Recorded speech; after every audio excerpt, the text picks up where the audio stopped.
Sinabihan akong malas ako kasi bakla ako. My mom was raped. At ako po yung bunga. 7 years old ako, doon po pumanaw yung lolo ko. Okay. Kaya mag-isa pong nagpalaki sa akin yung lola ko. Siya po talaga yung naging nanay ko na nag-aruga sa akin, na gumagabay sa akin, nagdadala sa akin sa school. Siya yung nagluluto ng almusal ko kapag papasok na ako. At siya yung, doon ako nakaramdam ng yakap ng isang ina. Mm-hmm. Ano nangyari doon sa tunay mong ina, yung biological mother? Nag-i-exist naman po siya during that time.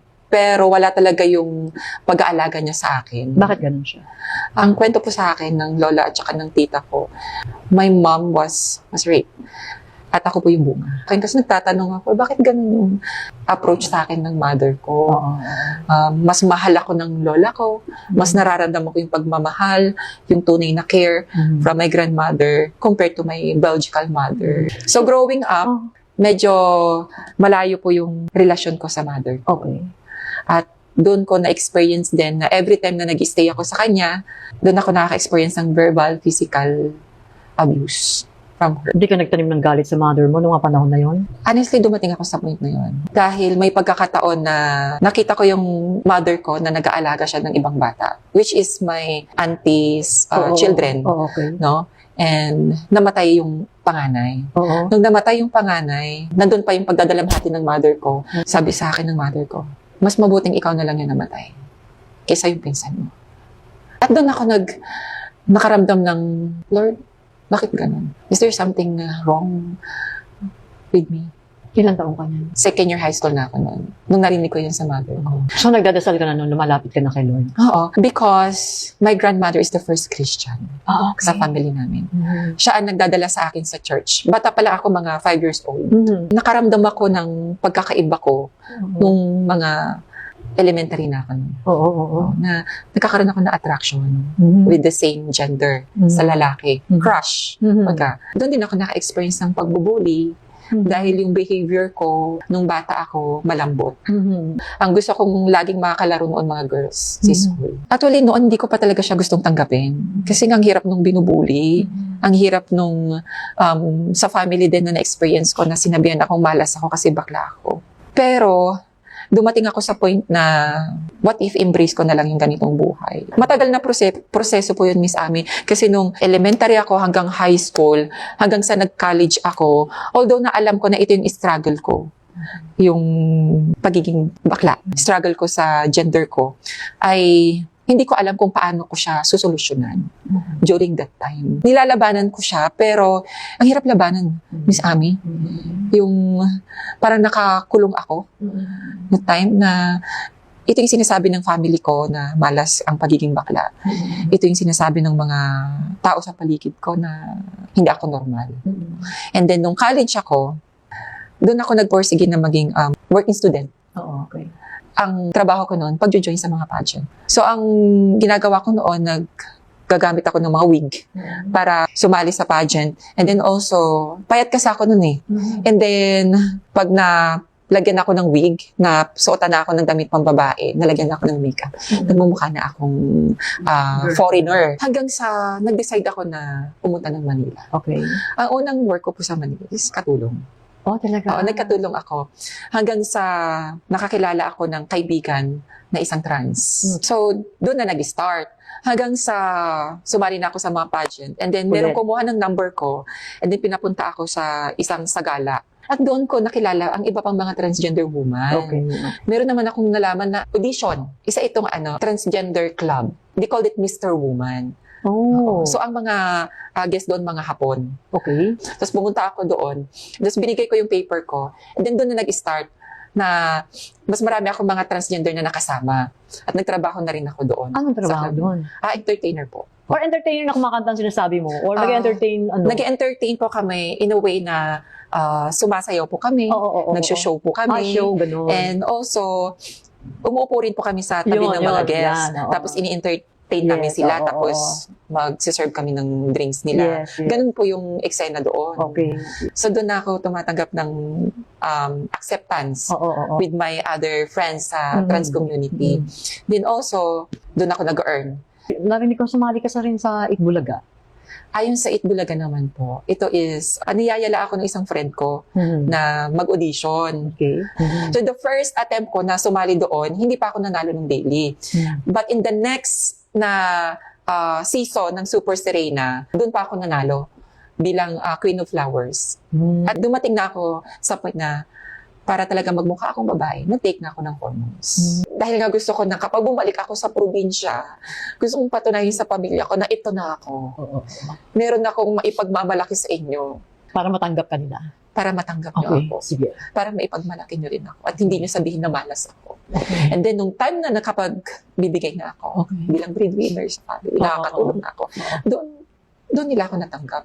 Kaya talagang in-embrace ko rin yung buhay ko bilang isang transgender woman.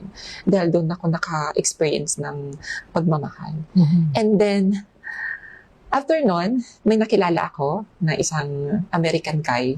So, lumipad po siya dito sa Pilipinas, galing Amerika, and nagbakasyon kami sa Boracay. Hanggang sa, nag-propose siya sa akin doon na, I want you to be with me in the US. Hanggang after 4 months, naprobahan po yung visa ko papunta US. Hanggang lumipad na ako doon, nagsama na kami. Nung una, masaya. Talaga nandun yung love.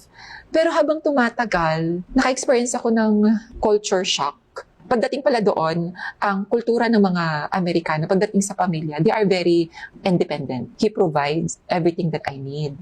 Ang sabi niya lang sa akin, may bibigay ko yung gusto mong mga bagay. I can provide everything. Hanggang doon na lang yun. Pero yung sa pamilya mo? Pero yung sa pamilya ko, hindi niya na obligasyon. Hanggang sa may nakipag-usap sa akin na isang transgender, kung gusto ko daw sumali ng beauty pageant sa California. Doon po ulit nakilala si Isabel Gonzalez. Nanalo pa ako doon, third runner-up. And then may lumapit sa akin, isa siyang manager ng modeling agency, isa rin siyang Pilipino, at ang sinabi sa akin, gusto mo ba mag-model? And then, pinurso ko yung modeling career ko. And nag-move pa ako ng LA. Naging maganda po yung career ko doon as a model. At the same time, nagkaroon din pa ako ng chance na makapag-act. Hanggang sa na-invite pa ako sa Thailand para i-represent ang Philippines. Ito po ang Miss International Queen. And hindi naman pa ako nanalo doon, pero finalist lang po ako. Having a multiple relationship with different men, you know, hindi ko pa rin nahanap yung satisfaction. From my ex-husband, hanggang sa lumipat ako sa LA, nagkaroon ako ng ulit karelasyon doon. Hanggang sa, ito engineer naman yung naging karelasyon ko doon. Hanggang sa may nakilala akong lawyer. Hanggang sa, meron na naman ako ulit nakilala. Itong mga ito, doon ko nakita na kahit gaano karami mga karelasyon ko. Pero bakit ganun? Meron pa rin emptiness sa puso ko, may longing pa rin. Although yung mga nakarelasyon ko, medyo older sa akin. At doon ko nakita yung sarili ko na, kaya pala na nagkakagusto ako sa mga older men because I am longing for a father's love. I'm longing for a father na hindi ko na-experience. So everything that I have, you know, the career, the relationship with this engineer, and also with the beauty that I have before bilang isang transgender, I was really looking for something more than that. And then dumating ako sa point na I was so tired of it. Na paikot-ikot na lang yung buhay ko sa ganitong sitwasyon. Pero bakit walang direction yung buhay ko? And I started to pray. Hinanap ko yung presence ng Panginoon. Suddenly, naghahanap ako ng pwede kong pakinggan. And then when I opened my laptop, ayun na, si Pastor Bong yung napakinggan ko. Pastor Bong sa akin ng CCA. Habang pinapakinggan ko yung mga messages niya from the YouTube, doon ako kinausap ng Panginoon. Una, nagkaroon ako ng joy while listening those messages. Pero dumating sa point na merong nabanggit na verse, sabi ko. Parang natakot ako. Anong verse? To those doing this kind of things, the lifestyle. Sabi ko, ito yung lifestyle ko ngayon na ginagawa ko. To those who will not inherit in the kingdom of God. Sino daw yung mga hindi mag-inherit ng kingdom? Mga adulterers, mga murderers, liars. Sabi ko, pero merong word kasi doon na talagang nag-convict sa puso ko. Homosexuality, the lifestyle. Sabi ko, I am belong with this lifestyle. Na hindi makaka-inherit ng kingdom of God. So it means kapag namatay ako ngayon, anytime, I will not go to heaven. Okay. What should I do, Lord? Hanggang sa nagpatuloy pa rin ako sa panunood ng mga messages. Parang buong araw, buong linggo yun ang ginawa ko, Miss Ami. Hanggang nagkaroon ako ng kauhawan sa salita ng Diyos. Believe it or not, yung New Testament, pinasa ko siya ng 2 weeks. Wow. Ayun, everyday, na parang pagising ko sa umaga, babasahin ko siya. Sobrang uha ko sa salita ng Diyos. Hanggang sa naghanap ako ng church na pwede kong puntahan. And then I start in CCF Los Angeles. Doon, nagkaroon ako ng family. Sa church? Yes. Pero yung pinagkaibahan ng church na ito, dahil umaattend ako doon, transgender pa ako noon. Mahaba pa yung buhok ko, damit pambabae pa rin ako. Pero hindi ko na-experience yung judge. Hindi ka ginudge naman. Oo, na hindi ako hinusgahan. Nakaramdam ako ng pagmamahal.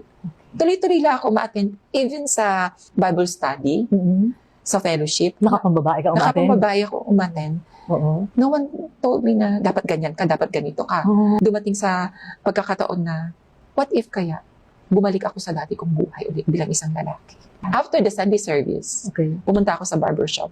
Nagpagupit ako ng buhok. It's my own decision. Yan At ang sabi. Pagkagupit ng hair ko, I felt something na freedom. Oo, actually, parang naramdaman ko na parang may umalis sa akin. And then pag-uwi ko, doon sa tinitirhan ko, kasi magkasama pa kami ng partner ko, yung huling partner ko nito. And nagulat siya na short hair na ako. And then, sinabi ko sa kanya, ito yung sinasabi sa akin ni Lord ngayon. Sinuportahan niya ako. Umuwi ako ng Pilipinas. Nung pag-uwi ko dito sa Pilipinas, pinuntahan ko yung family ko. At pinuntahan ko yung mga taong kailangan kong i-forgive. Sino-sino yung Family. Dahil doon ko nakita na nung nasa US ako, andun na lahat eh. Yung career, yung pamumuhay ko, bilang isang trans, yung pagkakaroon ko ng relasyon. And then, bakit parang bigat pa rin ng pakiramdam, yung puso ko? Yung pala, may dala-dala ko unforgiveness. Lord, totoo talaga, no? It's about my relationship, my personal relationship with you. Yun yung talaga yung mag-transform sa buhay ko. Not religion, but relationship. Pag alam natin yung salita ng Diyos, na ito ang sinasabi niya, na we are created in His image, and He created men and woman. Okay, so lalaki ako. Ito yung totoong sinasabi ng Diyos. Ito yung katotohanan na sinasabi ng Panginoon. So yun yung paniniwalaan ko.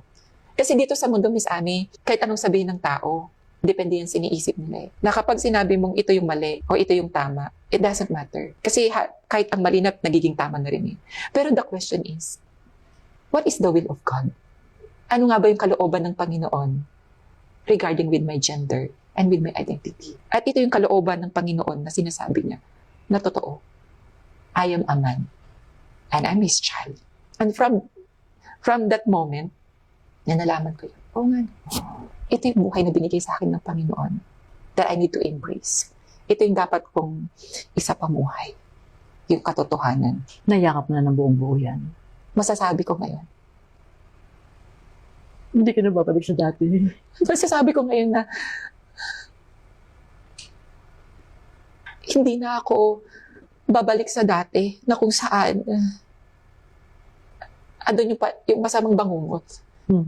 Pero ito na yun eh. Ito na yung binibigay sa akin ni Lord na kailangan kong i-embrace. Actually, nandun na yung pagpapala ng Panginoon sa akin. Ano yung mga pagpapala? Yung makasama siya.